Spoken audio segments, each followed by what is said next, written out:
Seragam merah itu terasa sedikit kaku di bahunya. Bahannya tebal, dirancang untuk menahan terik matahari dan mungkin sesekali cipratan bahan bakar.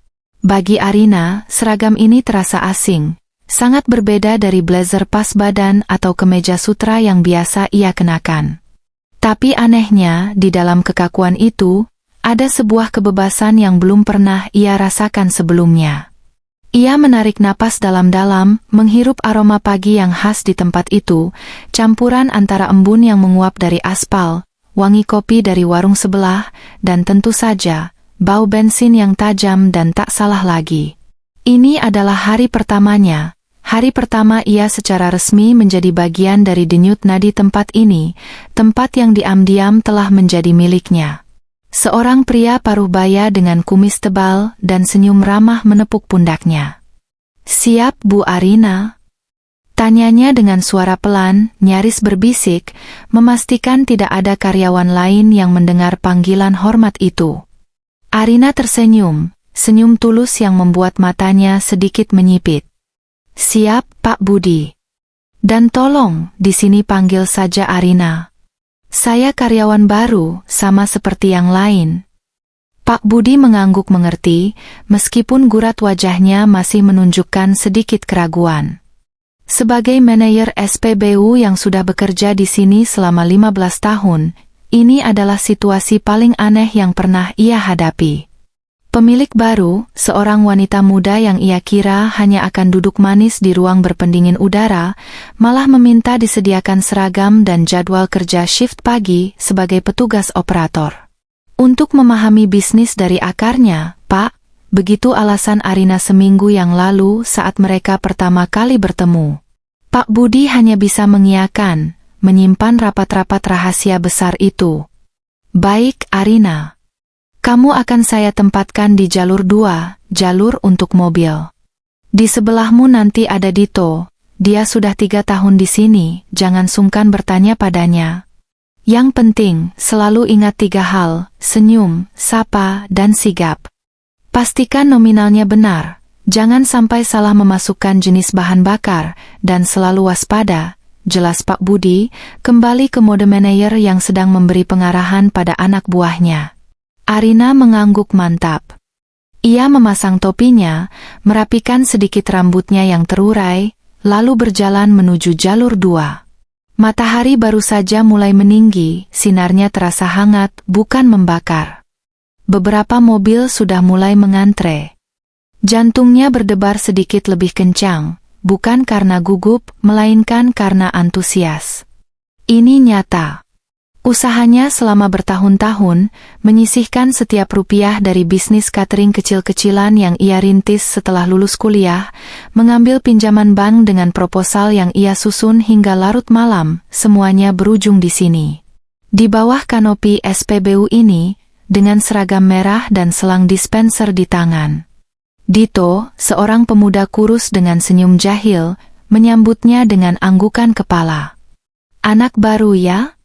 Santai aja, jangan tegang. Anggap aja lagi main game, masukin cairan ke lubang yang pas," guraunya. Arina tertawa kecil. "Siap, senior." Pelanggan pertama datang. Sebuah mobil keluarga tua yang dipenuhi barang bawaan. Pengemudinya seorang bapak-bapak dengan wajah lelah. "Pertalite, Mbak." 200.000, katanya singkat. Arina mengulangi pesanan dengan suara yang ia usahakan terdengar ramah dan jelas. "Baik, Pak. Pertalite 200.000, ya." Ia membuka penutup tangki, mengambil nozzle hijau, dan memasukkannya dengan hati-hati. Angka-angka di layar dispenser berlari cepat. Ia memperhatikan sekelilingnya. Di jalur sebelah, Dito melayani seorang pengendara motor dengan sangat cepat. Di seberang sana, antrean truk dan bus mengular, dilayani oleh petugas lain yang tampak lebih senior. Semua bergerak dalam sebuah ritme yang teratur, sebuah orkestra mesin dan manusia. Saat pembayaran, Arina sedikit canggung menggunakan mesin EDC. Jarinya terasa kaku menekan tombol-tombolnya. Bapak pengemudi tadi menunggunya dengan sabar. Pelan-pelan saja, Mbak. Baru ya? Tanyanya dengan nada maklum. Iya, Pak. Hari pertama, jawab Arina sambil tersenyum lega saat struk pembayaran akhirnya keluar. Semangat ya. Semua pekerjaan itu berkah, yang penting halal, kata bapak itu sebelum melajukan mobilnya. Kata-kata sederhana itu terasa begitu mengena di hati Arina. Ia merasa mendapatkan validasi yang tidak pernah ia dapatkan dari orang-orang di lingkar pergaulan lamanya. Di sini, di antara deru mesin dan asap knalpot, ia menemukan sebuah kejujuran. Tidak ada yang peduli ia lulusan mana, tidak ada yang bertanya apa merek tasnya, tidak ada yang menilai dari mobil apa yang ia kendarai. Yang ada hanyalah pelayanan, kerja keras, dan sebuah transaksi kepercayaan yang terjadi dalam beberapa menit. Jam-jam berikutnya berlalu dengan cepat. Arina mulai terbiasa dengan ritme kerja. Ia belajar cara menawarkan produk tambahan seperti oli atau nitrogen tanpa terdengar memaksa. Ia belajar membaca ekspresi wajah pelanggan, mana yang sedang terburu-buru, mana yang ingin sedikit berbasa-basi. Ia melayani sebuah mobil mewah yang dikendarai seorang ibu sosialita dengan anjing pudel di pangkuannya, yang bahkan tidak mau membuka kaca jendelanya sepenuhnya. Ia juga melayani sebuah mobil pikap butut yang membawa sayur mayur. Sang sopir memberinya bonus seikat kangkung segar sambil tertawa. Arina menikmati setiap detiknya. Ia merasakan langsung panasnya aspal yang memantulkan sinar matahari. Ia merasakan pegal di kakinya karena berdiri berjam-jam. Ia merasakan tangannya yang sedikit lengket dan berbau bensin. Ini semua adalah data. Data yang tidak akan pernah ia dapatkan dari laporan penjualan bulanan atau grafik keuntungan. Ini adalah data tentang manusianya, tentang operasionalnya, tentang detak jantung bisnisnya. Saat jam istirahat tiba, ia duduk di kantin kecil di belakang kantor bersama Dito dan beberapa karyawan lain. Mereka makan nasi bungkus dengan lauk sederhana. Obrolan mereka berkisar tentang pelanggan yang aneh, tentang rencana nonton bola nanti malam, atau tentang cicilan motor yang akan lunas. Arina lebih banyak mendengarkan, menyerap setiap informasi. Ia jadi tahu bahwa lampu di toilet jalur 3 sering mati, atau mesin pembayaran di jalur 1 kadang suka lambat. Ini adalah keluhan-keluhan kecil yang mungkin tidak akan pernah sampai ke meja manajer, apalagi pemilik. Kamu kok mau kerja di sini, Rin? Lulusan sarjana, kan? Tanya Dito di sela-sela makannya. Arina sudah menyiapkan jawaban untuk pertanyaan ini. Lagi butuh pengalaman kerja, Mas. Daripada nganggur di rumah, jawabnya santai. Dito mengangguk-angguk. Benar juga sih. Yang penting kerja. Di sini lumayan kok, asal kuat fisik aja. Nanti juga biasa. Kembali bekerja setelah istirahat, Arina merasa semangatnya justru semakin besar. Ia melihat SPBU ini bukan lagi sekadar aset atau investasi. Ia melihatnya sebagai sebuah komunitas, sebuah ekosistem kecil yang hidup. Ia melihat wajah-wajah rekan kerjanya, orang-orang yang menggantungkan hidupnya di tempat ini. Ada tanggung jawab besar di pundaknya, tanggung jawab yang kini terasa begitu nyata dan personal. Seragam merah yang ia kenakan bukan lagi sekadar pakaian kerja. Itu adalah simbol dari komitmennya, janji pada dirinya sendiri bahwa ia akan membangun tempat ini menjadi lebih baik, bukan dari atas menara gading, tapi dari sini, dari garis depan, dari jalur pengisian bahan bakar nomor 2. Sore menjelang, panas matahari mulai mereda, digantikan oleh semilir angin yang membawa aroma tanah basah setelah disiram. Arus kendaraan tidak seramai pagi tadi, memberikan sedikit jeda bagi para petugas untuk meluruskan pinggang. Arina berdiri bersandar sejenak pada tiang dispenser, matanya menatap ke jalan raya yang ramai lancar. Sebuah mobil sport berwarna putih mengkilap melesat cepat, suaranya yang halus namun bertenaga meninggalkan jejak singkat di pendengarannya.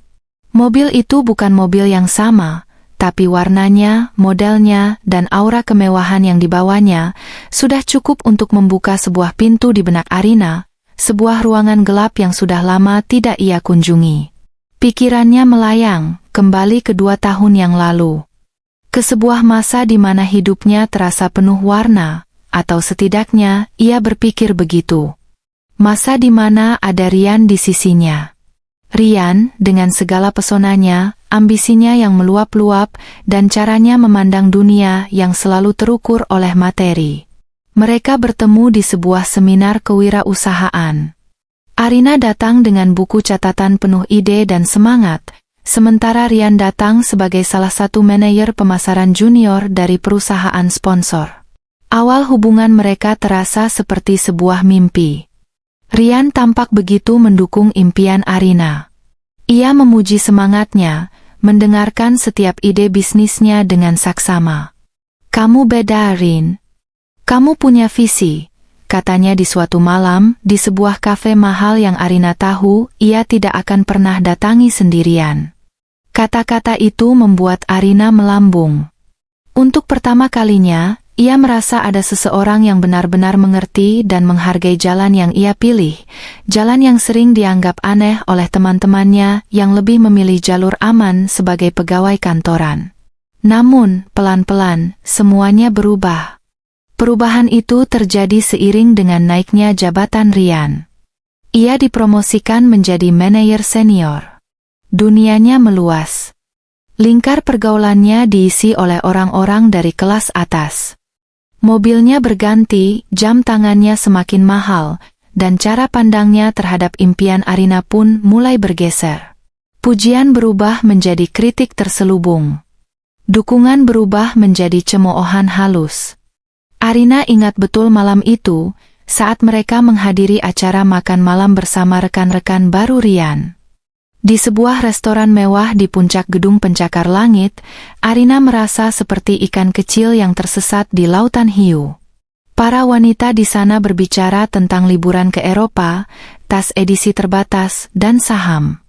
Ketika salah satu dari mereka bertanya apa pekerjaan Arina, ia dengan antusias menjelaskan tentang konsep bisnis catering sehat yang sedang ia rintis, bagaimana ia bekerja sama dengan petani lokal untuk mendapatkan bahan organik. Ia bisa melihat perubahan di wajah Rian. Senyumnya kaku, matanya memberi isyarat agar Arina berhenti bicara. Wanita-wanita itu hanya tersenyum tipis, senyum sopan yang terasa merendahkan, sebelum dengan cepat mengalihkan pembicaraan ke topik lain. Di dalam mobil saat perjalanan pulang, keheningan terasa begitu berat dan menyesakkan. "Kamu harusnya bisa baca situasi, Rin," kata Rian akhirnya, memecah kebisuan. Suaranya dingin, tidak seperti Rian yang ia kenal. "Mereka itu istri-istri direktur, kolega bisnisku. Mereka nggak akan ngerti soal catering sayur organikmu itu. Tapi itu pekerjaanku, Yan. Itu mimpiku. Kenapa aku harus malu?" Balas Arina, suaranya bergetar menahan luka. "Ini bukan soal malu. Ini soal citra. Soal level. Coba lihat pacarnya David tadi, dia manajer investasi di perusahaan asing. Pacarnya Pak Suryo, punya galeri seni sendiri. Mereka itu pasangan yang bisa mengangkat citra pasangannya, bukan malah bikin kelihatan kecil," kata Rian. Kata kecil itu diucapkannya dengan penekanan yang menusuk langsung ke jantung Arina. Sejak malam itu, sebuah jurang mulai membentang di antara mereka. Rian semakin sering mengeluh. Ia menganggap waktu yang Arina habiskan di dapur atau di pasar sebagai sesuatu yang sia-sia. "Kamu itu sarjana manajemen, Rin. Harusnya kamu kerja di kantor, bangun karir yang jelas. Bukan main masak-masakan kayak gini," katanya di lain waktu. Setiap pencapaian kecil Arina, seperti mendapatkan kontrak baru untuk kantor kecil atau testimoni puas dari pelanggan, selalu ditanggapinya dengan senyum tipis yang terasa hambar. Puncaknya adalah sebuah sore yang mendung, persis seperti sore ini. Mereka duduk di mobil Rian, di parkiran sebuah mall. Rian baru saja bercerita tentang rencananya membeli apartemen baru yang lebih mewah. Arina hanya mendengarkan dalam diam. Ia tahu kemana arah pembicaraan ini akan berujung. "Rin, aku rasa kita udah nggak sejalan lagi," ucap Rian pelan, matanya menatap lurus ke depan, menghindari tatapan Arina. "Duniaku sekarang beda. Aku butuh partner yang bisa mengimbangiku, yang mengerti duniaku. Jadi mimpiku, duniaku, tidak cukup baik untuk duniamu?" tanya Arina lirih. Air mata sudah menggenang di pelupuk matanya. Rian akhirnya menoleh. Tatapannya dingin dan penuh perhitungan. "Jujur saja, iya. Aku butuh pasangan yang selevel, Rin. Aku nggak bisa terus-terusan menjelaskan ke orang-orang kalau pacarku sibuk ngurusin catering. Aku nggak bisa bawa kamu ke duniaku dengan kondisi seperti ini. Kita sudah beda kelas. Maaf." Kata maaf itu terasa seperti sebuah formalitas kosong. Hari itu, Arina keluar dari mobil Rian bukan hanya dengan hati yang hancur, tetapi juga dengan harga diri yang tercabik-cabik. Hinaan Rian, tentang level, tentang kelas, tentang mimpinya yang dianggap kecil, terus terngiang di kepalanya selama berbulan-bulan. "Mbak." "Halo." "Ngelamun?" Suara cempreng Dito menyentakkannya kembali ke masa kini. Ke jalur 2 SPBU, dengan seragam merah dan bau bensin yang pekat. Arina mengerjap, menyadari pipinya terasa sedikit basah. Ia cepat-cepat mengusapnya dengan punggung tangannya yang sedikit kotor. Iya mas." "Maaf," katanya, mencoba tersenyum. "Itu mobil di depan udah nungguin dari tadi," kata Dito sambil menunjuk sebuah mobil sedan yang berhenti tepat di depan Arina. Arina menarik napas panjang, mengusir bayangan Rian dari kepalanya. Sakit hati itu masih ada, bekas lukanya masih terasa. Tapi anehnya, sore ini, setelah seharian bekerja keras dengan tangannya sendiri, setelah bertemu dengan berbagai macam orang, luka itu terasa berbeda. Tidak lagi melumpuhkan. Sebaliknya, luka itu terasa seperti bahan bakar. Bahan bakar yang mendorongnya untuk membuktikan bahwa tidak ada mimpi yang terlalu kecil, dan tidak ada pekerjaan halal yang pantas untuk direndahkan. Ia menatap mobil di depannya, menegakkan punggungnya, dan melangkah maju dengan sebuah tekad baru yang membara di dalam dadanya. Kenangan itu bukan lagi untuk dilupakan, melainkan untuk dijadikan pengingat, seberapa jauh ia telah melangkah sejak saat itu. Langit sore telah berubah warna menjadi jingga keemasan. Jam kerja Arina hampir usai. Rasa lelah mulai menjalar di punggung dan kakinya, tetapi ada kepuasan yang aneh menyertainya. Kepuasan yang datang dari pekerjaan fisik yang tuntas, dari puluhan wajah asing yang telah ia layani hari ini. Ia merasa telah melewati ujian pertamanya dengan baik. Ia sudah bisa mengoperasikan dispenser dengan mata setengah terpejam, sudah hafal kode-kode untuk setiap jenis pembayaran, dan sudah bisa tersenyum ramah bahkan ketika seorang pelanggan marah-marah karena antrean yang panjang. Ia sedang melayani sebuah motor metik yang dikendarai seorang mahasiswi, ketika suara mesin mobil yang berat dan dalam mengalihkan perhatiannya. Itu bukan suara mobil biasa. Itu adalah geraman rendah yang terkendali, suara dari mesin bertenaga besar yang sengaja dirancang untuk menarik perhatian. Arina melirik sekilas ke arah gerbang masuk. Sebuah sedan sport hitam legam dengan desain agresif merayap masuk.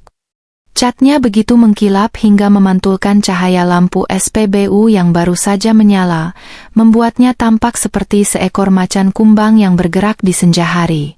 Mobil itu bergerak pelan, seolah sang pengemudi sedang memamerkan kendaraannya, sebelum akhirnya berbelok dan berhenti tepat di jalur 2, jalur yang dijaga Arina.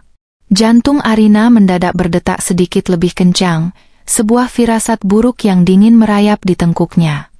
Mobil itu, ia sangat mengenali lekuk bodinya, model velgnya. Itu adalah mobil impian Rian. Mobil yang fotonya pernah menjadi wallpaper di ponsel Rian selama berbulan-bulan. Arina baru saja selesai melayani si mahasiswi. Ia berbalik, berusaha menenangkan debar jantungnya. Mungkin hanya kebetulan, pikirnya. Banyak orang kaya di kota ini yang punya mobil seperti itu. Ia tidak boleh panik. Ia mengambil napas dalam-dalam, mempersiapkan sapaan ramahnya, dan melangkah mendekati mobil hitam itu. Kaca jendela mobil yang gelap gulita turun perlahan tanpa suara, menampakkan sosok pengemudinya.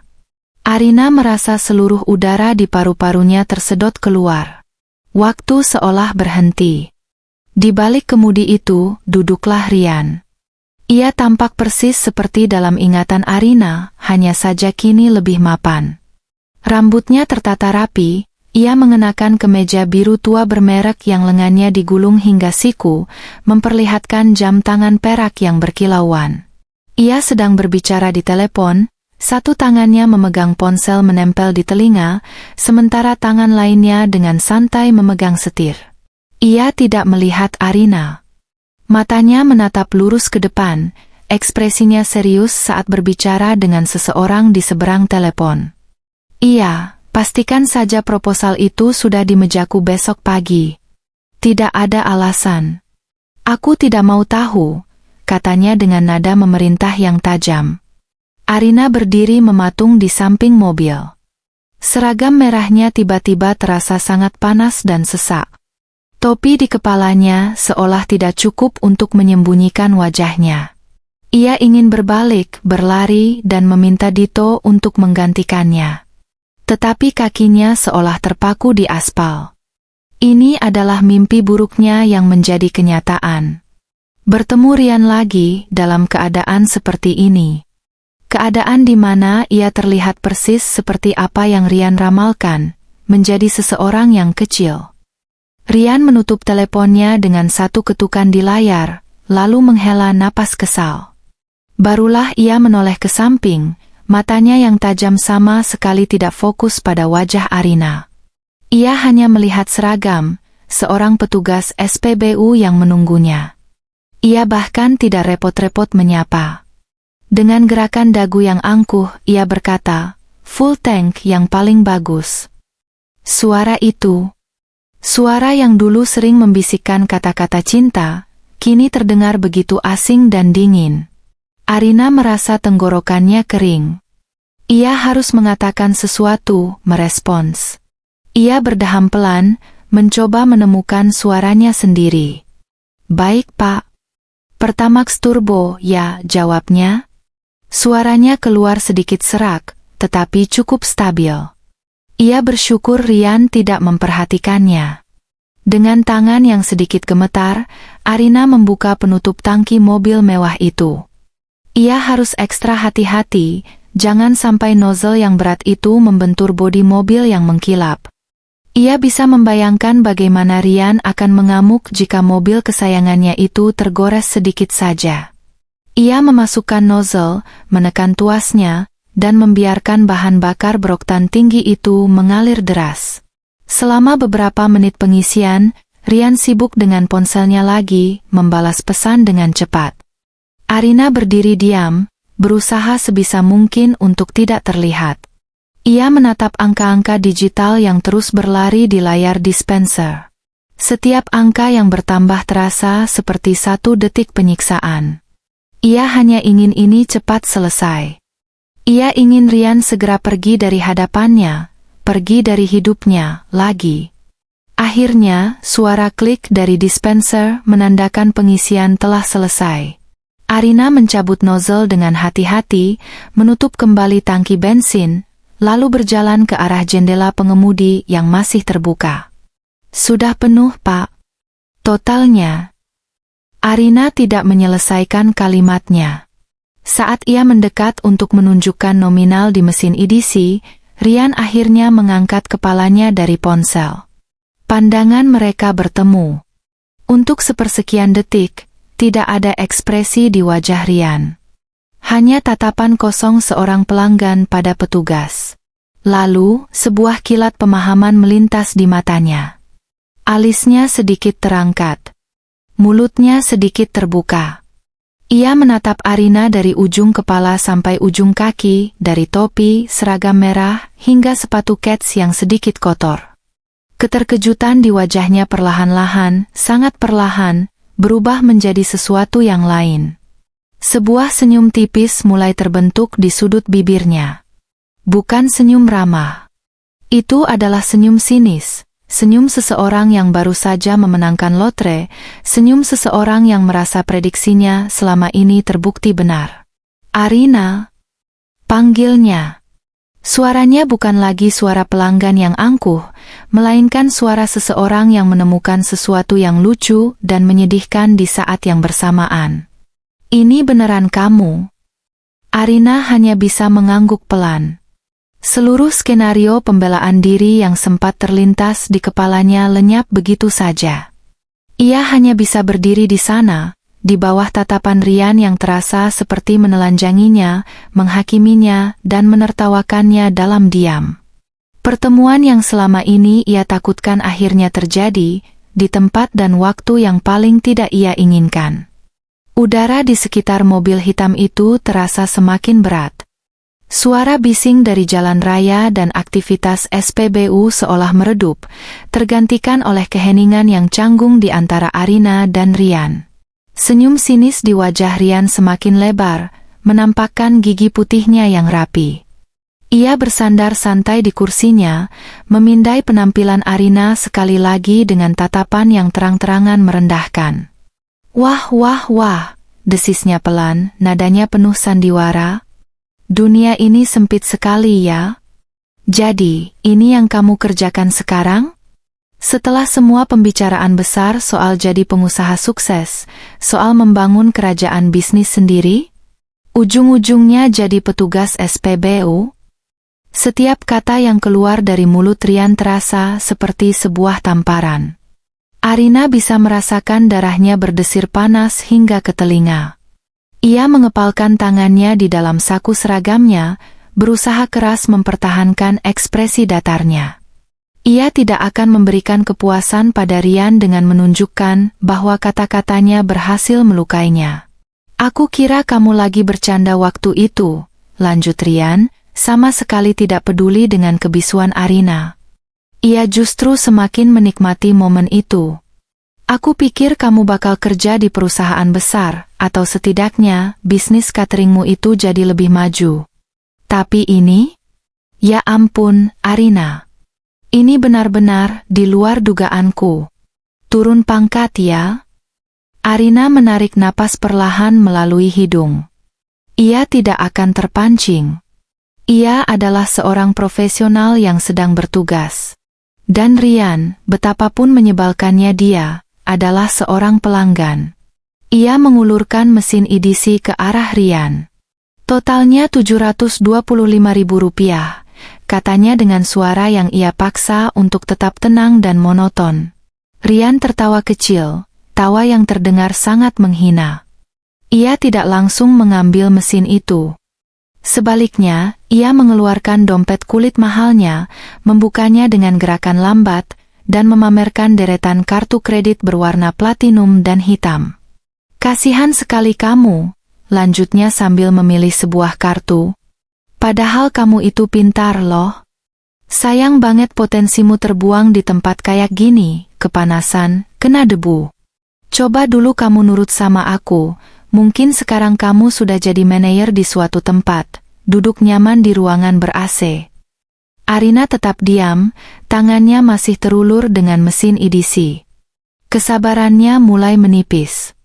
Ia bisa merasakan tatapan Dito dari jalur sebelah, yang sepertinya menyadari ada sesuatu yang tidak beres. Lihat aku sekarang, Rian menyombongkan diri, mengibaskan kartunya sedikit sebelum menyerahkannya pada Arina. Mobil ini baru aku ambil minggu lalu.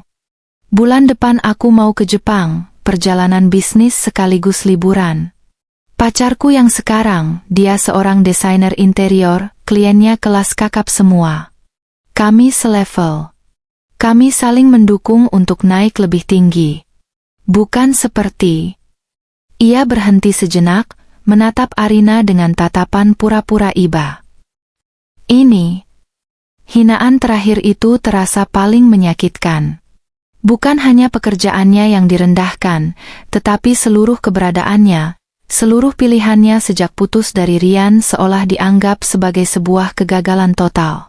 Tangan Arina sedikit bergetar saat ia mengambil kartu kredit dari Rian. Ia memproses transaksi itu secepat yang ia bisa. Jari-jarinya menekan tombol dengan kaku. Ia hanya ingin Rian enyah dari hadapannya. Selama beberapa detik mesin memproses pembayaran, Rian masih terus menatapnya. Jadi, gimana rasanya? Menyerah pada mimpi-mimpimu yang ketinggian itu? Tanyanya lagi, seolah belum puas. Arina tidak menjawab. Ia fokus pada mesin di tangannya. Saat struk pembayaran akhirnya keluar, ia merasa sedikit lega. Ia menyobek kertas itu, lalu mengulurkan kartu dan struknya kembali kepada Rian. Inilah saatnya. Ia tidak akan membiarkan Rian pergi dengan perasaan menang sepenuhnya. Saat Rian mengambil kartunya, Arina menatap langsung ke matanya untuk pertama kali sejak pertemuan itu. Tatapannya dingin, kosong, dan tanpa emosi. Totalnya sudah lunas, katanya dengan suara yang jelas dan datar. Lalu ia menambahkan kalimat yang telah menjadi bagian dari standar pelayanan di tempat itu, kalimat yang tiba-tiba memiliki makna ganda yang begitu dalam baginya. Terima kasih, Pak. Mulai dari nol, ya? Rian sedikit tertegun mendengar kalimat itu. Ia mengerutkan keningnya sejenak, seolah mencoba mencerna artinya. Lalu, ia kembali tersenyum meremehkan. Tentu saja. Ia pasti menganggap kalimat itu sebagai pengakuan Arina atas kondisinya.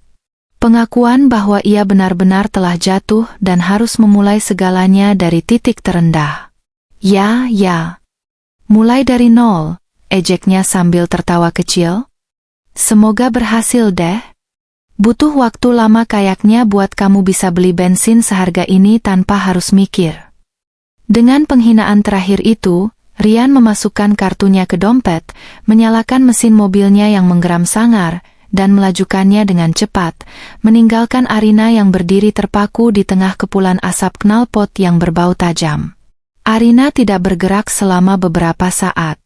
Ia hanya menatap ke arah mobil Rian yang semakin menjauh dan akhirnya hilang di tikungan jalan. Hinaan-hinaan itu berdengung di telinganya. Rasa perih dan marah bergejolak di dalam dadanya.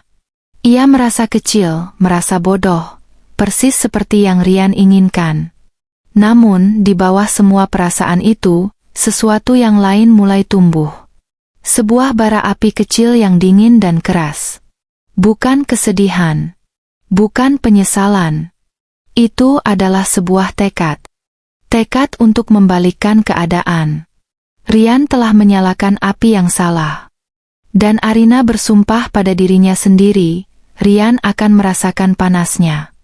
Mobil hitam itu sudah lama hilang dari pandangan, tetapi Arina masih berdiri mematung di jalurnya. Asap knalpot yang ditinggalkan Rian telah menipis, menyatu dengan udara senja, namun hinaan-hinaannya terasa pekat, mencekik, dan menolak untuk pergi. Telinganya masih berdengung, mengulang setiap kata yang menusuk itu, turun pangkat, kasihan sekali, tidak selevel, kecil. Ia merasa seolah-olah semua orang di SPBU itu bisa mendengar gema kata-kata itu, seolah di dahinya tertulis sebuah stempel besar bertuliskan gagal. Rin?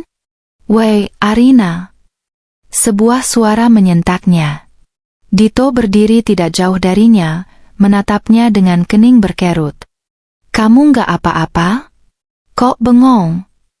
Arina mengerjap, berusaha mengembalikan kesadarannya ke masa kini. Ia menoleh pada Dito dan memaksakan seulas senyum tipis. Nggak apa-apa mas. Cuma lagi capek aja. Tadi itu, teman lama, jawabnya, suaranya terdengar lebih rapuh dari yang ia inginkan. Dito menatapnya dengan curiga. Teman lama kok mukanya kayak habis lihat hantu gitu? Mukamu pucat banget loh. Kalau capek, istirahat aja dulu sebentar, biar aku yang tangani jalur ini. Nggak usah, Mas. Aku nggak apa-apa beneran. Sebentar lagi juga jam pulang, tolak Arina halus. Ia tidak ingin dikasihani. Ia tidak ingin terlihat lemah, terutama sekarang. Ia harus menyelesaikan pekerjaannya. Ia berbalik dan mulai merapikan selang dispenser. Gerakannya kaku dan mekanis. Beberapa pelanggan datang silih berganti. Arina melayani mereka seperti robot. Senyumnya terasa seperti topeng yang dipaksakan, sapaannya terdengar seperti rekaman suara yang diulang-ulang. Pikirannya sama sekali tidak berada di sana. Ia terus memutar ulang pertemuannya dengan Rian.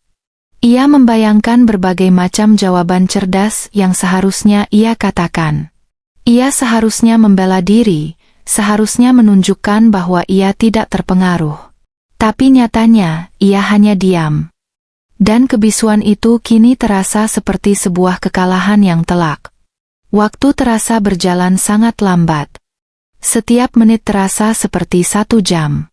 Akhirnya, azan maghrib berkumandang dari masjid terdekat, menandakan akhir dari jam kerjanya. Dengan perasaan lega yang luar biasa, Arina menyerahkan tugasnya kepada petugas shift malam. Ia berjalan gontai menuju ruang ganti kecil di belakang.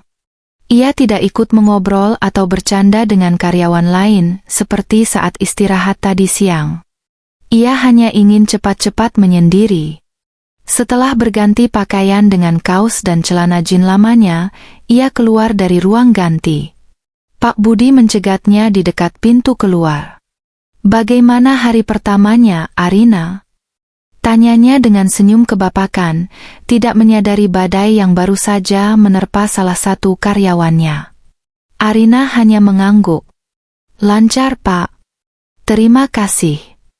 Ia tidak berani menatap mata Pak Budi, takut pria tua itu bisa melihat kerapuhan di dalam dirinya. Ia bergegas pamit dan berjalan keluar. Tetapi ia tidak berjalan ke arah gerbang keluar atau tempat parkir motor karyawan. Langkahnya membawanya ke sebuah tangga besi di sisi luar gedung utama, tangga yang menuju ke lantai 2, ke area kantor yang sepi. Tidak ada yang memperhatikannya. Para karyawan sibuk dengan serah terima tugas. Ia menaiki anak tangga satu persatu, setiap langkah terasa berat. Ia membuka sebuah pintu tanpa papan nama, dan masuk ke dalam sebuah ruangan yang sunyi dan sejuk. Ini adalah kantornya. Ruangan yang ia rancang sendiri, dengan dinding kaca besar yang menghadap langsung ke seluruh area SPBU. Ia tidak menyalakan lampu utama, hanya lampu meja kecil yang memancarkan cahaya kuning temaram. Ia berjalan ke arah jendela kaca, menatap pemandangan di bawah. Dari sini, ia bisa melihat semuanya. Lampu-lampu SPBU yang terang benderang, mobil dan motor yang datang dan pergi, serta rekan-rekan kerjanya yang masih bersemangat melayani pelanggan. Semuanya tampak begitu hidup, begitu normal, kontras dengan kekacauan di dalam hatinya. Ia menyandarkan keningnya di kaca yang dingin. Dan di sanalah, di dalam kesunyian dan keamanan ruangannya, pertahanannya akhirnya runtuh. Ia tidak menangis terseduh-seduh, tetapi air mata panas mulai mengalir tanpa bisa ia cegah. Rasa perih itu kembali datang, lebih tajam dari sebelumnya. Hinaan Rian bukan hanya serangan terhadap pekerjaannya saat ini, tetapi juga serangan terhadap seluruh perjalanan hidupnya selama 2 tahun terakhir. Kerja kerasnya membangun kembali kepercayaan diri setelah patah hati, malam-malam tanpa tidur saat merintis bisnis cateringnya, keberaniannya mengambil risiko besar dengan membeli SPBU ini, semua itu seolah direduksi menjadi nol oleh tatapan sinis dan kata-kata tajam Rian. Ia memejamkan mata, dan wajah Rian yang tersenyum mengejek muncul di benaknya. Ia merasa sangat bodoh. Untuk apa ia melakukan semua penyamaran ini? Untuk memahami bisnis dari akarnya? Atau hanya untuk sebuah permainan ego yang kini berbalik menghantamnya dengan telak? Rian benar. Ia memang terlihat menyedihkan. Seorang sarjana manajemen yang seharusnya berada di puncak karir, malah berakhir dengan seragam petugas SPBU yang bau bensin. Keraguan mulai merayap di dalam hatinya. Apakah ia membuat kesalahan? Apakah ia terlalu naif, berpikir bahwa ia bisa begitu saja terjun ke dunia ini tanpa terluka? Mungkin sebaiknya ia menyerah saja. Besok ia akan datang sebagai pemilik, duduk di kursi empuknya ini dan memerintah dari jauh. Ia tidak perlu lagi merasakan panas, lelah, dan yang terpenting, ia tidak perlu lagi menghadapi kemungkinan bertemu dengan orang-orang seperti Rian yang siap menghakiminya. Ia berbalik dari jendela, berjalan lunglai ke meja kerjanya, dan menjatuhkan diri di kursi kulitnya yang nyaman. Ia menundukkan kepala di atas meja, membiarkan rasa putus asa menyelimutinya. Hening. Hanya terdengar suara pendingin udara dan detak jam di dinding. Di tengah keheningan itu, matanya menangkap sesuatu di sudut mejanya. Sebuah bingkai foto kecil. Foto dirinya bersama kedua orang tuanya, tersenyum bahagia di hari kelulusannya. Ia ingat betul hari itu. Ayahnya, seorang pensiunan guru, memeluknya dengan erat dan berbisik, "Apapun jalan yang kamu pilih nanti, nak, pastikan itu membuatmu bahagia dan bermanfaat bagi orang lain. Jangan biarkan omongan orang menentukan nilaimu." Kata-kata ayahnya terasa seperti embun sejuk di tengah gurun. Arina mengangkat kepalanya. Ia menatap foto itu lekat-lekat. Ia bukan melakukan ini untuk Rian. Ia tidak pernah melakukan apapun untuk Rian. Ia melakukannya untuk dirinya sendiri, untuk membuktikan pada dirinya sendiri bahwa ia bisa. Ia melakukannya untuk orang tuanya, untuk membuat mereka bangga. Dan ia melakukannya untuk orang-orang di bawah sana, para karyawannya, yang menggantungkan harapan mereka pada bisnis ini. Perlahan, rasa perih di hatinya mulai berubah. Seperti Al, rasa sakit itu bertransformasi menjadi sesuatu yang lain. Menjadi kemarahan. Kemarahan yang dingin dan terfokus. Siapa Rian sehingga berhak menghakiminya? Seorang pria yang mengukur nilai manusia dari merek jam tangan atau jenis mobil? Seorang pria yang meninggalkan perempuan yang mencintainya hanya karena mimpinya dianggap tidak cukup berkelas? Tidak. Pendapat Rian tidak penting. Pendapat Rian adalah sampah. Yang penting adalah apa yang ia lakukan sekarang. Ia sedang membangun fondasi. Ia sedang belajar. Dan apa yang ia pelajari hari ini, meskipun menyakitkan, adalah pelajaran yang sangat berharga. Ia jadi tahu bagaimana rasanya berada di posisi paling depan, bagaimana rasanya dipandang sebelah mata. Dan pengetahuan itu akan membuatnya menjadi pemimpin yang lebih baik, pemimpin yang lebih berempati. Arina bangkit dari kursinya. Ia kembali berjalan ke arah jendela kaca. Kali ini, tatapannya berbeda.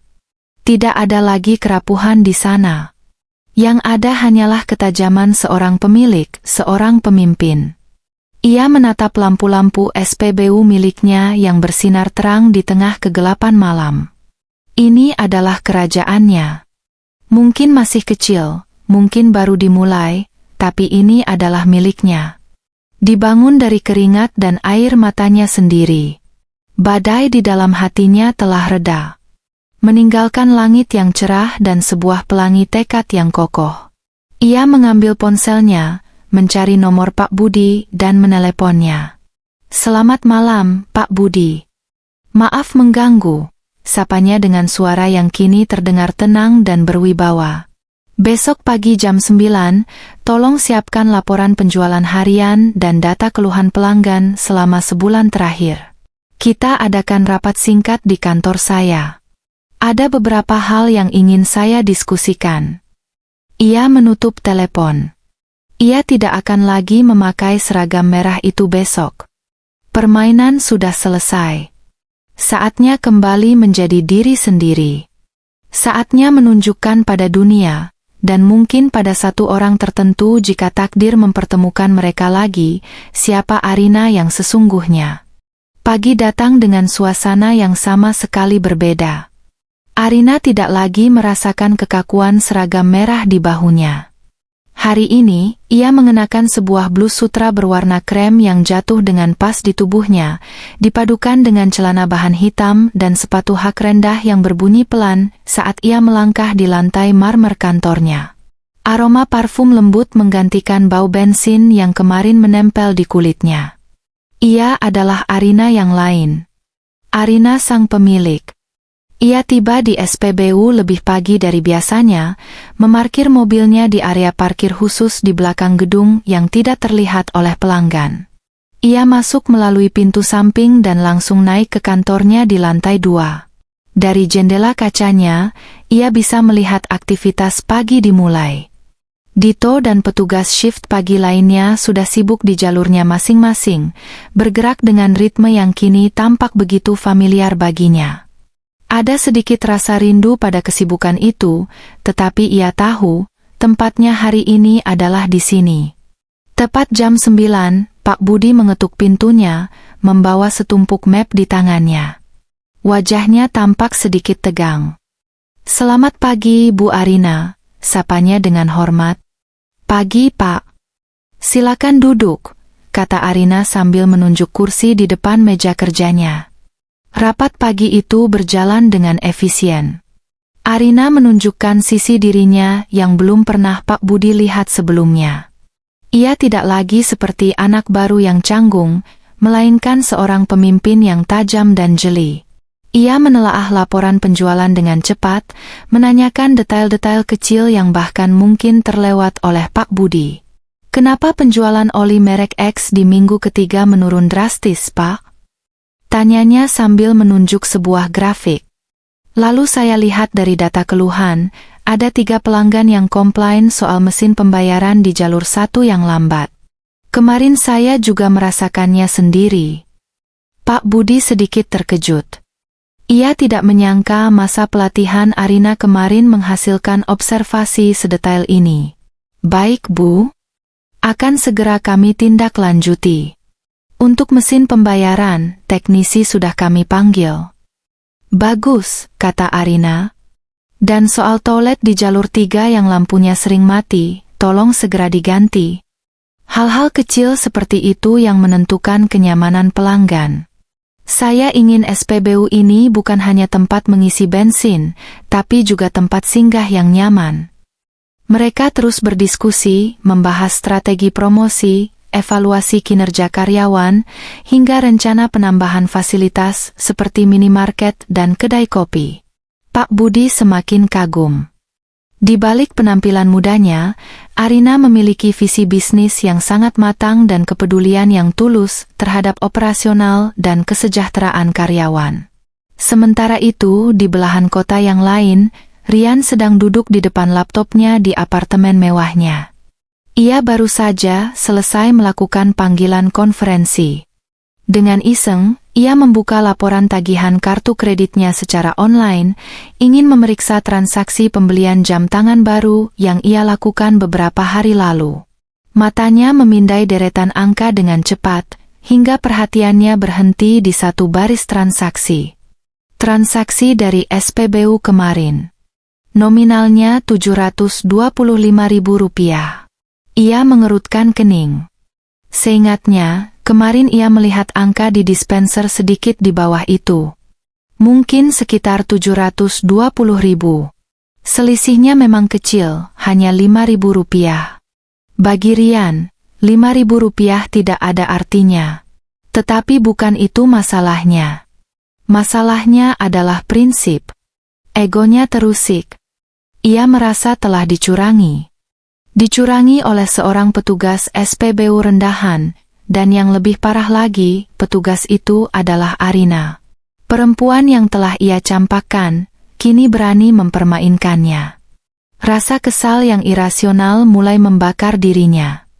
Ini adalah sebuah penghinaan. Arina pasti sengaja melakukannya.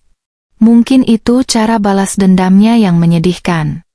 Rian tersenyum sinis. Ia tidak akan membiarkan ini berlalu begitu saja. Ini bukan lagi soal uang, ini soal harga diri. Ia akan kembali ke sana, membuat perhitungan, dan memastikan Arina mendapatkan pelajaran yang setimpal. Ia akan mengadukannya pada manajer, atau bahkan pemiliknya jika perlu. Ia akan membuat Arina dipecat. Dengan pikiran itu, Rian menyambar kunci mobilnya. Ia akan menyelesaikan ini sekarang juga. Kembali di SPBU, Arina baru saja selesai rapat dengan Pak Budi.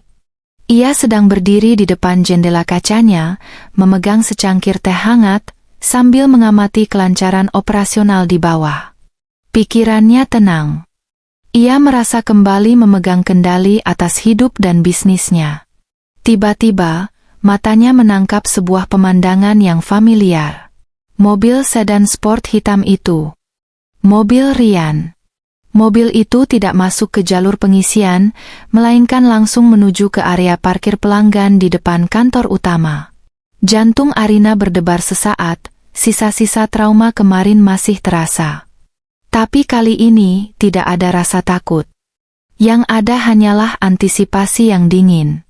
Ia sudah menduga ini mungkin terjadi. Orang sombong seperti Rian tidak akan pernah bisa menerima kenyataan begitu saja. Ia pasti datang untuk mencari masalah. Arina meletakkan cangkir tehnya. Ia melihat Rian keluar dari mobil dengan gaya angkuh, membanting pintunya sedikit lebih keras dari yang seharusnya. Ia berjalan cepat menuju pintu masuk kantor, wajahnya memancarkan kemarahan dan arogansi. Arina menarik napas panjang.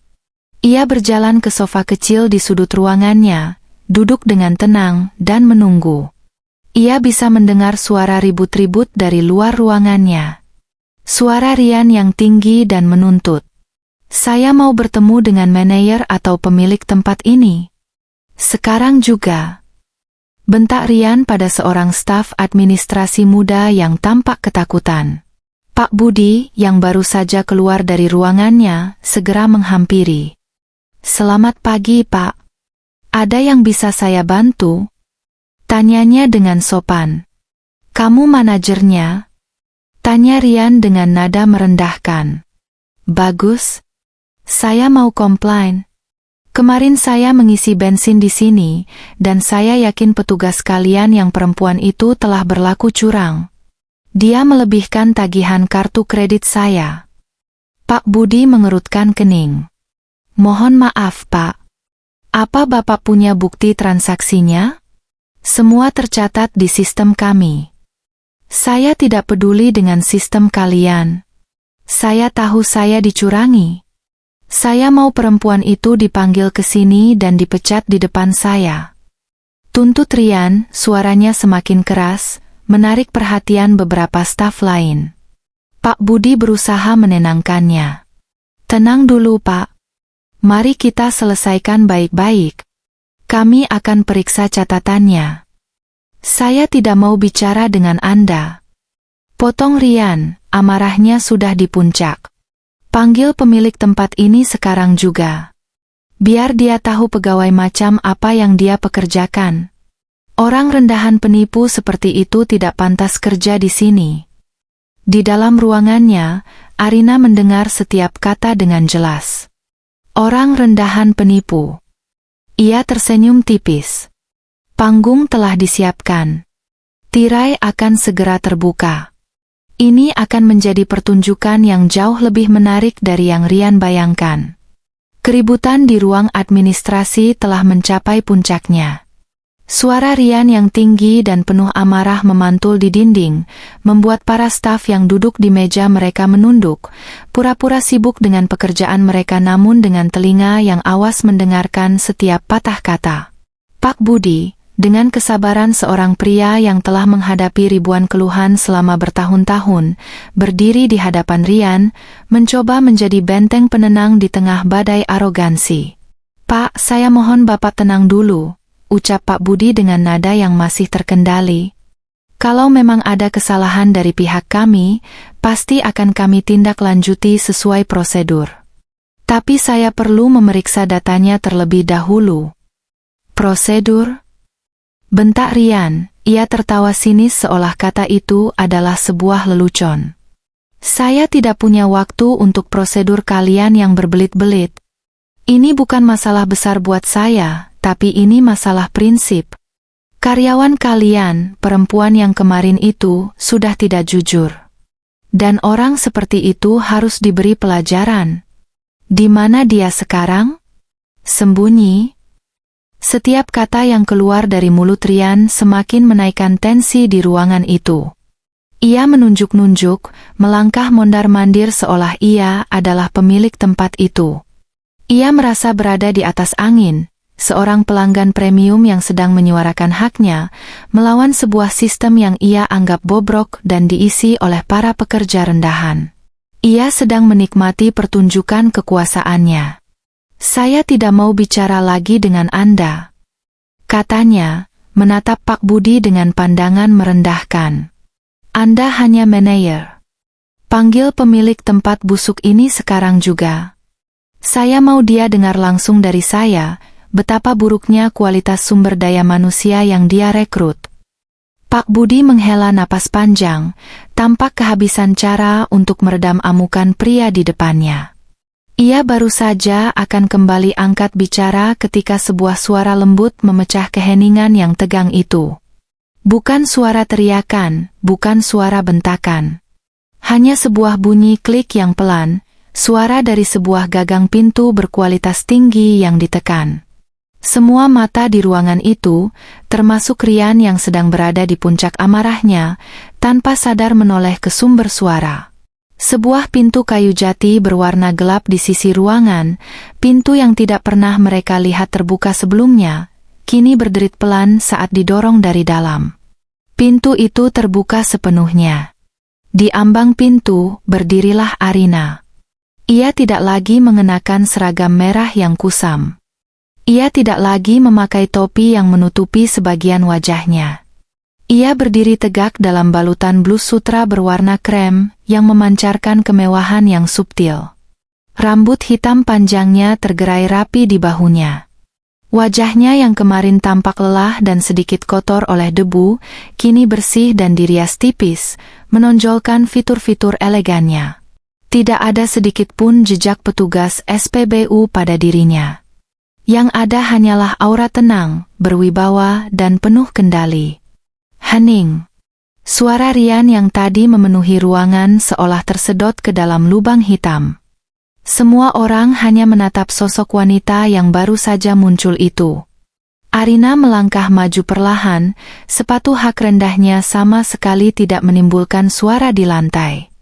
Matanya pertama-tama tertuju pada Pak Budi, mengabaikan Rian seolah pria itu hanyalah perabot di dalam ruangan. Ia memberikan senyum tipis yang menenangkan kepada manajernya itu. Ada yang bisa saya bantu, Pak Budi? Tanyanya dengan suara yang lembut namun jelas, membelah keheningan. Sepertinya ada sedikit keributan. Pak Budi yang tadinya tampak tertekan, kini terlihat sedikit lega. Ini Bu, Bapak ini ingin mengajukan keluhan. Barulah setelah itu, Arina mengalihkan pandangannya pada Rian. Ia menatap pria itu dari ujung kepala hingga ujung kaki, tatapannya datar, tanpa kemarahan, tanpa kebencian, hanya tatapan seorang profesional yang sedang mengidentifikasi masalah. Rian, yang tadinya berdiri angkuh, kini merasa sedikit aneh di bawah tatapan itu. Oh, kata Arina pelan, sebuah kilat pengakuan melintas di matanya, tetapi tidak ada keterkejutan di sana. Bapak yang kemarin, ada masalah dengan pengisian BBM-nya? Pertanyaan itu, yang diucapkan dengan nada formal dan sopan, menghantam Rian seperti sebuah godam. Otaknya mendadak terasa korslet. Ia menatap Arina, lalu menatap Pak Budi yang memanggil Arina dengan sebutan Bu, lalu kembali menatap Arina yang penampilannya begitu berbeda. Ia mencoba menghubungkan titik-titik.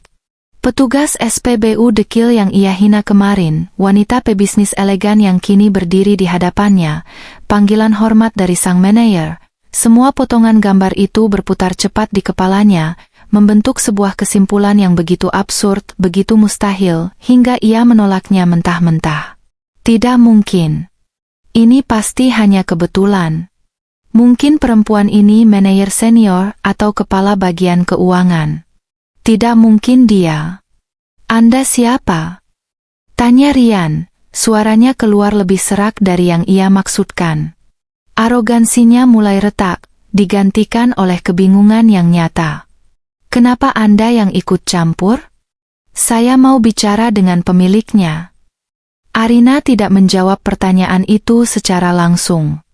Ia justru menatap Pak Budi. Pak, tolong perkenalkan saya. Pak Budi menegakkan tubuhnya. Dengan suara yang tegas dan penuh hormat, ia menatap Ryan dan berkata, Bapak Ryan, perkenalkan. Ini adalah Ibu Arina Setiawati. Beliau adalah pemilik SPBU ini. Kalimat itu jatuh seperti vonis hukuman mati.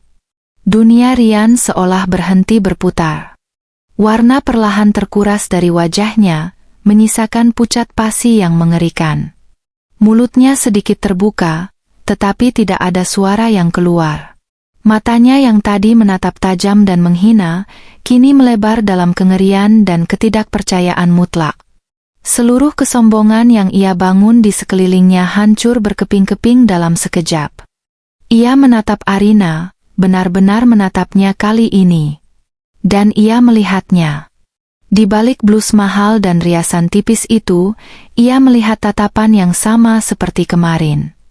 Tatapan datar yang ia salah artikan sebagai kepasrahan seorang pecundang. Kini ia sadar. Itu bukan tatapan pasrah. Itu adalah tatapan seseorang yang memegang semua kartu, yang dengan sabar menunggu lawannya membuka kartu truf palsunya. Para staf administrasi yang tadinya menunduk ketakutan, kini saling berpandangan dengan mulut ternganga. Bisikan-bisikan pelan mulai terdengar. Mereka akhirnya mengerti. Mereka mengerti mengapa Bu Arina, pemilik baru mereka, mau repot-repot bekerja di bawah terik matahari. Semua menjadi masuk akal dalam sekejap. Ryan berdiri membeku di tengah ruangan, menjadi pusat perhatian yang tidak pernah ia inginkan. Ia merasa telanjang. Semua topeng kekuasaan dan status sosialnya telah dilucuti paksa, meninggalkannya sebagai seorang pria bodoh yang baru saja membentak dan menghina seorang wanita yang ternyata jauh lebih berkuasa darinya. Pintu itu telah terbuka, dan yang keluar dari baliknya bukan hanya Arina, tetapi juga karma yang datang untuk menagih hutang. Keheningan yang menyusul setelah pengungkapan Pak Budi terasa lebih memekakkan telinga daripada teriakan Ryan sebelumnya. Waktu seolah membeku. Ryan masih berdiri terpaku, wajahnya pucat seperti kertas.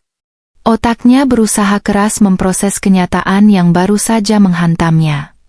Pemilik Arina, perempuan yang ia anggap gagal dan menyedihkan, adalah pemilik dari semua ini.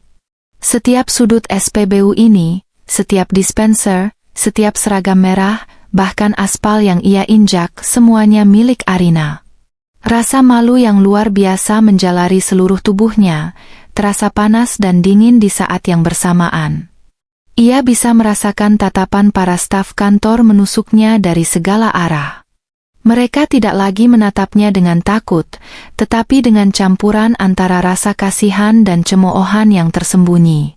Ia, yang datang untuk mempermalukan seseorang, kini justru menjadi bahan tontonan yang paling memalukan. Semua hinaan yang ia lontarkan kemarin kembali terngiang di kepalanya, tetapi kali ini kata-kata itu terdengar bodoh dan ironis. Turun pangkat, kasihan sekali, mulai dari nol. Ternyata, dialah yang tidak bisa melihat level seseorang yang sesungguhnya. Arina adalah orang pertama yang memecah keheningan yang menyiksa itu. Ia melangkah mendekati meja administrasi, gerakannya tenang dan terukur. Ia sama sekali tidak menunjukkan tanda-tanda kemenangan atau keinginan untuk membalas dendam. Sebaliknya, ia kembali ke mode profesional sepenuhnya, dan justru itulah yang membuat situasi ini semakin menyakitkan bagi Ryan. Baik, kata Arina dengan suara yang terkendali, ia menatap Ryan seolah ia adalah pelanggan biasa yang sedang ditangani keluhannya. Bapak Rian, Anda mengatakan bahwa ada dugaan kecurangan pada transaksi Anda kemarin. Bisa sebutkan nomor polisi kendaraan Anda dan perkiraan jam transaksinya? Pertanyaan itu begitu lugas, begitu profesional, hingga Rian tergagap. Ia tidak siap untuk ini. Ia mengharapkan amarah, teriakan, atau mungkin tangisan kemenangan. Bukan ketenangan sedingin es ini. Mobil saya. Ia kesulitan merangkai kata. Biar saya bantu, potong Arina dengan halus. Ia menoleh pada salah satu stafnya. Sari, tolong buka rekaman CCTV dan data transaksi untuk jalur 2, antara jam 5 sampai jam 6 sore kemarin. Cari transaksi untuk sedan sport hitam.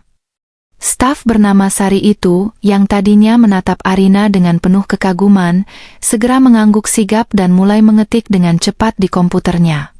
Pak Budi berdiri di samping Arina, siap membantu. Suasana di ruangan itu telah berubah total. Dari arena amukan seorang pelanggan, menjadi sebuah ruang investigasi profesional yang dipimpin langsung oleh sang pemilik. Arina kemudian berjalan ke arah monitor besar di dinding yang biasanya digunakan untuk presentasi. Tolong tampilkan di layar utama, Sari. Biar kita semua bisa lihat dengan jelas, perintahnya. Beberapa klik kemudian, layar monitor itu menyala. Pertama, yang muncul adalah data transaksi. Sebuah baris data yang menunjukkan nomor kendaraan Rian, jenis bahan bakar, jumlah liter, dan total harga yang tercetak, Rp725.000. Di sebelahnya, data dari mesin EDC menunjukkan angka yang sama persis. Seperti yang Anda lihat, Pak Rian, jelas Arina, suaranya terdengar seperti seorang presenter yang sedang menjelaskan data. Angka dari dispenser dan angka yang ditagihkan ke kartu kredit Anda sinkron. Tidak ada selisih. Wajah Rian semakin pias. Ia menelan ludah dengan susah payah. Tapi saya yakin angka di layar mesinnya tidak sebesar itu. Dalihnya dengan lemah. Benarkah? Tanya Arina dengan tenang. Kalau begitu, mari kita lihat rekamannya. Sari, putar video CCTV dari kamera di jalur 2 pada jam transaksi tersebut. Perbesar ke arah layar dispenser. Video pun diputar. Di layar besar itu, semua orang bisa melihat dengan jelas rekaman dari hari kemarin. Mereka melihat Arina dalam balutan seragam merah, sedang melayani mobil Rian. Kemudian, kamera berpindah sudut pandang, menyorot langsung ke layar digital dispenser. Angka-angka itu berhenti berlari dan menunjukkan total akhir dengan sangat jelas, tidak bisa dibantah lagi, Rp725.000. Skakmat. Tidak ada lagi celah untuk berdalih. Tidak ada lagi ruang untuk berdebat. Bukti itu terpampang nyata, dingin, dan absolut. Keluhan Rian yang didasari oleh arogansi dan prasangka buruk itu ternyata hanyalah ilusi. Ia telah membuat keributan besar, menuduh seseorang sebagai penipu, hanya karena kesalahannya sendiri dalam mengingat. Rasa malu itu kini berubah menjadi humiliasi total. Ia ingin bumi terbelah dan menelannya hidup-hidup. Ia tidak berani menatap Arina. Ia hanya bisa menundukkan kepalanya, menatap ujung sepatunya yang mahal, yang tiba-tiba terasa sangat tidak berarti. Sepertinya hanya salah paham saja, kata Arina, nadanya masih datar, tetapi ada ketegasan di baliknya. Sistem kami mencatat semuanya dengan akurat untuk mencegah hal-hal seperti ini. Rian hanya bisa mengangguk kaku. Ia harus mengatakan sesuatu. Ia harus keluar dari situasi ini. Maaf, bisiknya, suaranya nyaris tak terdengar. Saya yang salah lihat. Maaf sudah membuat keributan. Itu adalah kata maaf yang paling sulit yang pernah ia ucapkan seumur hidupnya. Kata maaf yang lahir bukan dari penyesalan, melainkan dari kekalahan telak dan rasa malu yang tak tertanggungkan. Arina menatapnya sejenak. Ia bisa saja menghabisinya saat itu juga. Ia bisa saja mengatakan, lihat kan, siapa yang sekarang terlihat menyedihkan? Tapi ia tidak melakukannya. Ia hanya mengangguk pelan. Tidak masalah, Pak. Kesalahan bisa terjadi pada siapa saja. Kami mengapresiasi kedatangan Anda untuk melakukan klarifikasi. Kalimat terakhir itu adalah pukulan pamungkas. Dengan menyebutnya klarifikasi, Arina seolah menempatkan tindakan Rian yang memalukan itu dalam sebuah kerangka profesional yang justru membuatnya terasa semakin konyol. Apakah ada hal lain yang bisa kami bantu? Tanya Arina, sebuah pertanyaan standar penutup layanan pelanggan yang kini terasa seperti sebuah perintah halus untuk segera pergi. Tidak ada. Terima kasih, jawab Rian tergagap. Tanpa berani menatap siapapun lagi, ia berbalik dengan cepat. Langkahnya terasa berat dan canggung. Ia berjalan menuju pintu keluar, merasakan puluhan pasang mata mengikutinya dalam diam. Setiap langkah terasa seperti sebuah perjalanan panjang di atas panggung kehinaan. Suara pintu yang ia buka dan tutup terasa begitu keras di ruangan yang sunyi itu. Beberapa detik kemudian, terdengar suara mesin mobil sportnya yang dinyalakan dengan kasar, diikuti oleh derit ban saat mobil itu melesat pergi dari area parkir. Suaranya tidak lagi terdengar angkuh, melainkan seperti raungan seekor hewan yang terluka dan melarikan diri. Suara derit ban mobil Rian yang melesat pergi meninggalkan keheningan yang pekat di dalam ruang kantor. Untuk beberapa saat, tidak ada yang bergerak. Para staf masih berdiri terpaku di posisi mereka, seperti penonton teater yang baru saja menyaksikan adegan klimaks yang begitu dahsyat. Mereka saling pandang, mata mereka penuh dengan campuran kekaguman, ketidakpercayaan, dan sedikit rasa ngeri membayangkan apa yang akan terjadi jika mereka berada di posisi Rian. Arina menghela napas panjang, sebuah helaan napas yang seolah melepaskan semua sisa ketegangan dari dalam dirinya. Ia tidak membiarkan keheningan itu berlangsung lama. Ia tahu, momen ini adalah momen yang krusial. Bagaimana ia bersikap setelah kemenangan ini akan menentukan bagaimana para karyawannya akan memandangnya di masa depan. Ia tidak ingin mereka melihatnya sebagai seorang atasan yang pendendam atau menikmati penderitaan orang lain. Ia berbalik, pandangannya yang tenang dan hangat kini tertuju pada para stafnya. Senyum kecil yang tulus tersungging di bibirnya. Oke, pertunjukan selesai, katanya dengan nada ringan, seketika memecah ketegangan di ruangan itu. Semuanya, silakan kembali bekerja. Anggap saja tadi itu ada simulasi penanganan keluhan pelanggan level sulit. Beberapa staf tertawa kecil, merasa lega. Suasana yang tadinya tegang kini mulai mencair. Arina kemudian berjalan menghampiri Sari, staf administrasi muda yang tadi menjadi sasaran pertama amukan Rian. Gadis itu masih tampak sedikit pucat. "Kamu tidak apa-apa, Sari?" tanya Arina lembut, tangannya menepuk pelan bahu gadis itu. Sari terkejut mendapat perhatian langsung dari sang pemilik. Ia mengangguk cepat. "Tidak apa-apa, Bu. Saya baik-baik saja. Maafkan saya tadi." "Kamu tidak salah apa-apa," potong Arina dengan tegas namun ramah. "Kamu sudah menangani situasi awal dengan sangat baik dan profesional. Saya bangga punya tim seperti kamu. Jangan biarkan kejadian seperti ini membuatmu takut menghadapi pelanggan, ya." Kata-kata pujian dan dukungan itu terasa begitu tulus. Wajah Sari yang tadinya tegang kini memerah karena haru dan bangga. "Baik, Bu. Terima kasih banyak, Bu Arina." Setelah memastikan semua stafnya kembali tenang, Arina memberikan isyarat pada Pak Budi untuk mengikutinya masuk ke dalam ruangannya. Ia menutup pintu di belakang mereka, memberikan privasi dari dunia luar. Ia mempersilakan Pak Budi duduk di sofa, sementara ia sendiri membuatkan 2 cangkir teh hangat. Gestur sederhana itu membuat Pak Budi merasa semakin dihormati. "Saya minta maaf, Bu," kata Pak Budi memulai pembicaraan. Seharusnya saya bisa menangani bapak itu dengan lebih baik. Tidak sampai harus ibu yang turun tangan. Arina tersenyum sambil meletakkan secangkir teh di depan Pak Budi. Justru sebaliknya, Pak.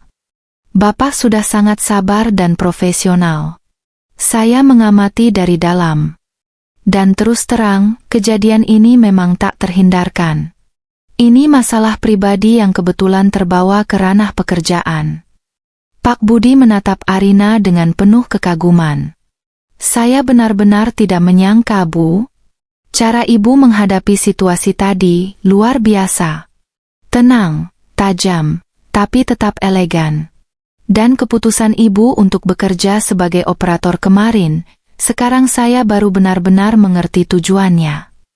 Saya percaya, Pak, kita tidak akan pernah benar-benar mengerti sebuah rumah kalau kita tidak pernah menyentuh fondasinya, kata Arina sambil duduk di seberang Pak Budi. Kemarin, saya belajar banyak sekali. Bukan hanya soal teknis pekerjaan, tapi soal manusianya. Saya melihat langsung bagaimana teman-teman di lapangan bekerja keras di bawah terik matahari, bagaimana mereka menghadapi pelanggan dengan sabar. Dan saya juga merasakan sendiri bagaimana rasanya dipandang sebelah mata. Ia berhenti sejenak, matanya menatap keluar jendela, ke arah para petugas berseragam merah yang sibuk melayani. Pengalaman itu tidak akan pernah saya dapatkan hanya dari membaca laporan. Dan karena pengalaman itulah, saya tahu apa saja yang harus kita perbaiki untuk membuat rumah ini menjadi tempat yang lebih baik bagi orang-orang yang tinggal di dalamnya. Percakapan mereka berlanjut, membahas hal-hal yang lebih konkret. Tentang mesin EDC yang akan segera diganti, tentang rencana perbaikan toilet, tentang ide Arina untuk membuat program karyawan terbaik bulan ini dengan insentif yang layak. Pak Budi mendengarkan dengan antusias, memberikan masukan dari pengalamannya selama bertahun-tahun. Sebuah kemitraan yang solid dan penuh rasa saling percaya terbentuk di antara mereka di dalam ruangan itu. Sementara itu, di luar kantor, berita tentang apa yang baru saja terjadi menyebar lebih cepat daripada api. Sari, dengan wajah yang masih berbinar, menceritakan kembali kejadian itu kepada rekan-rekan kerjanya. Cerita itu kemudian sampai ke kantin, dibawa oleh salah satu staf yang sedang istirahat. Dito dan beberapa petugas operator lain yang sedang makan siang mendengarkan cerita itu dengan mulut ternganga. Tunggu, potong Dito, tidak percaya. Jadi, Arina, si anak baru kemarin, dia itu pemilik SPBU ini? Staf kantor itu mengangguk dengan semangat. Iya. Dan kalian harus lihat tadi. Pria yang kemarin menghinanya itu datang lagi, marah-marah. Lalu Bu Arina keluar dari ruangannya, keren banget penampilannya. Dia buktikan kalau pria itu salah di depan kita semua. Wajah pria itu langsung pucat, kabur kayak maling ketahuan. Dito bersandar di kursinya, kepalanya menggeleng-geleng pelan. Ia memutar ulang semua interaksinya dengan Arina kemarin. Candaannya, nasihat-nasihat sok seniornya, bahkan saat ia menawarinya untuk beristirahat karena mengira Arina kelelahan. Ia merasa sedikit malu, sekaligus luar biasa kagum. Pantesan, gumam seorang petugas lain. Orangnya tenang, kerjanya juga cepat belajar. Beda auranya. Gila, kata Dito lagi. Bos kita keren banget ya. Mau turun langsung kerja kayak kita. Baru kali ini aku lihat ada bos modal begitu. Sejak saat itu, sebuah gelombang perubahan yang tak terlihat mulai menjalar di seluruh SPBU. Para karyawan mulai bekerja dengan semangat yang berbeda. Mereka tidak lagi bekerja hanya karena tugas, tetapi karena rasa hormat dan kebanggaan. Mereka punya pemimpin yang tidak hanya duduk di atas, tetapi pernah berdiri di samping mereka, merasakan panas yang sama dan menghirup udara yang sama. Sore harinya, saat Arina berjalan keluar dari kantornya untuk pulang, suasana terasa berbeda. Para staf yang ia lewati menyapanya dengan senyum yang lebih lebar dan panggilan sore Bu Arina yang lebih mantap. Saat ia melewati area pengisian, Dito yang melihatnya dari kejauhan mengangkat tangannya, memberinya acungan jempol dengan senyum lebar. Arina membalasnya dengan senyuman dan anggukan. Ia masuk ke dalam mobilnya, menyalakan mesin, dan berhenti sejenak sebelum melaju. Ia menatap SPBU miliknya yang bermandikan cahaya lampu senja. Ia tidak merasa menang atas Rian. Perasaan itu terasa dangkal dan tidak penting. Yang ia rasakan adalah sesuatu yang jauh lebih dalam. Ia telah mendapatkan sesuatu yang tidak bisa dibeli dengan uang, kepercayaan dan penghormatan dari orang-orangnya. Dan ia mendapatkannya bukan dengan menunjukkan kekuasaannya, melainkan dengan menunjukkan kemanusiaannya. Fondasi itu kini telah kokoh. 2 minggu telah berlalu sejak insiden di ruang kantor.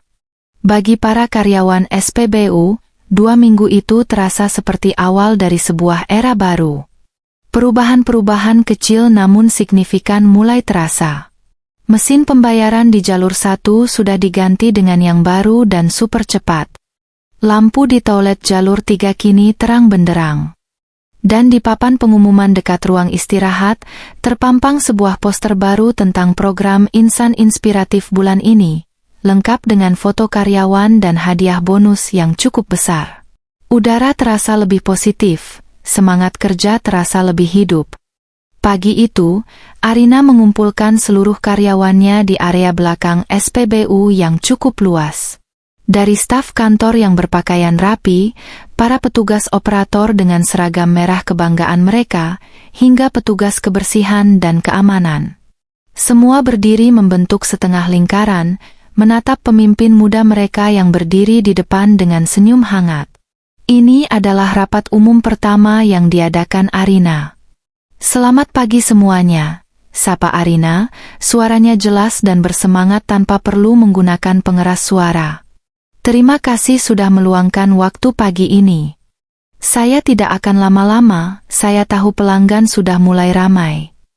Ia menatap wajah-wajah di hadapannya satu persatu, mencoba membuat kontak mata dengan sebanyak mungkin orang. "Beberapa dari Anda mungkin sudah mengenal saya sebagai Arina, anak baru. Beberapa mengenal saya sebagai Bu Arina di kantor. Tapi hari ini, saya ingin Anda semua mengenal saya hanya sebagai Arina, rekan kerja kalian.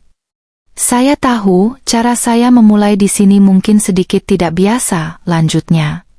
"Saya memilih untuk bekerja bersama teman-teman operator selama beberapa hari, bukan karena saya kurang kerjaan atau ingin main-main. Saya melakukannya karena saya memegang sebuah prinsip. Prinsip bahwa seorang nahkoda harus tahu bagaimana rasanya menjadi pendayung. Ia harus merasakan ombak yang sama, terik matahari yang sama, dan rasa lelah yang sama." Dito, yang berdiri di barisan depan, tersenyum bangga mendengar kata-kata itu. "Dan selama menjadi pendayung," kata Arina lagi, "saya melihat dengan mata kepala sendiri betapa hebatnya tim ini. Saya melihat dedikasi, kerja keras, dan senyum tulus yang kalian berikan kepada setiap pelanggan, bahkan kepada pelanggan yang paling sulit sekalipun. Untuk itu, saya ingin mengucapkan terima kasih yang sebesar-besarnya. Kalian semua adalah jantung dari tempat ini." Suasana menjadi hening. Semua orang mendengarkan dengan saksama. Ada rasa haru di wajah beberapa karyawan senior. Baru kali ini mereka mendengar seorang pemilik memberikan apresiasi setulus itu. "Karena saya sudah merasakan langsung apa yang kalian rasakan, maka tugas saya sekarang adalah memastikan kapal kita ini menjadi tempat yang nyaman dan layak untuk kalian semua," tegas Arina. "Perubahan-perubahan kecil yang sudah kalian rasakan hanyalah permulaan. Kedepannya, kita akan merenovasi ruang istirahat agar lebih nyaman, akan ada program pelatihan rutin untuk meningkatkan keahlian kita semua, dan yang terpenting, saya ingin membangun budaya di mana setiap masukan dari kalian, sekecil apapun itu, akan didengar dan dihargai." Ia berhenti sejenak, membiarkan kata-katanya meresap. "Saya ingin kalian semua merasa bahwa ini bukan hanya tempat kalian bekerja, tapi ini adalah rumah kita bersama. tempat kita tumbuh bersama. Ia mengakhiri pidato singkatnya dengan sebuah kalimat yang membuat semua orang yang tahu ceritanya tersenyum. Dulu, ada seseorang yang pernah meremehkan mimpi saya. Dan di tempat ini, ada sebuah kalimat yang sering kita ucapkan pada pelanggan, mulai dari nol, ya. Hari ini, saya ingin memberikan makna baru pada kalimat itu untuk kita semua. Memulai dari nol bukan berarti berada di dasar. Memulai dari nol berarti kita membangun sesuatu dari fondasi yang paling jujur, dari kerja keras, dari empati, dan dari pemahaman. Dan dari fondasi itulah, kita tidak akan memulai dari puncak, tapi kita akan membangun puncak kita sendiri, bersama-sama. Tepuk tangan meriah membahana, tulus dan penuh semangat. Rapat itu ditutup bukan dengan suasana formal, melainkan dengan obrolan santai. Arina berbaur, menyapa Dito, mengobrol dengan Sari, dan mendengarkan masukan dari salah satu petugas keamanan tentang penempatan kamera CCTV. Ia bukan lagi atasan yang jauh di Menara Gading, ia adalah bagian dari mereka. Sore harinya, Arina duduk sendirian di kantornya. Rapat tadi pagi berjalan lebih baik dari yang ia bayangkan. Ia menandatangani beberapa dokumen persetujuan untuk pengadaan fasilitas baru. Saat itulah, pikirannya melayang sejenak ke sosok Rian. Ia bertanya-tanya bagaimana kabar pria itu. Tidak ada lagi rasa marah atau benci. Yang ada hanyalah kehampaan, sedikit rasa kasihan pada seseorang yang begitu terobsesi dengan citra luar, hingga lupa bagaimana cara menghargai nilai dari dalam. Insiden itu, yang tadinya terasa seperti sebuah badai yang menghancurkan, kini ia sadari justru merupakan sebuah berkah terselubung. Kejadian itu memaksanya untuk keluar dari cangkangnya, untuk berhenti bersembunyi di balik penyamarannya, dan untuk sepenuhnya merengkuh perannya sebagai seorang pemimpin. Hinaan Rian tidak menghancurkannya, justru menempa tekadnya menjadi sekeras baja. Arina bangkit dan berjalan ke jendela kacanya yang besar. Ia menatap pemandangan di bawah. SPBU miliknya tampak ramai dan hidup. Para petugas berseragam merah bergerak dengan sigap dan senyum yang lebih cerah. Pelanggan tampak puas. Dari kejauhan, ia bisa melihat Dito sedang bercanda dengan seorang pengendara motor sambil mengisi bensin. Ini adalah kerajaannya. Sebuah kerajaan kecil yang ia bangun bukan di atas warisan atau keberuntungan, melainkan di atas puing-puing patah hati dan fondasi kerja keras. Ia telah membuktikan, bukan kepada Rian, tetapi kepada dirinya sendiri, bahwa nilainya tidak ditentukan oleh pendapat orang lain. Nilainya ditentukan oleh apa yang ia bangun, oleh manfaat yang ia berikan, dan oleh rasa hormat yang ia dapatkan karena menjadi dirinya sendiri. Ia tersenyum. Ia tidak lagi memulai dari nol. Ia sudah berada di puncaknya, puncak yang ia ciptakan sendiri.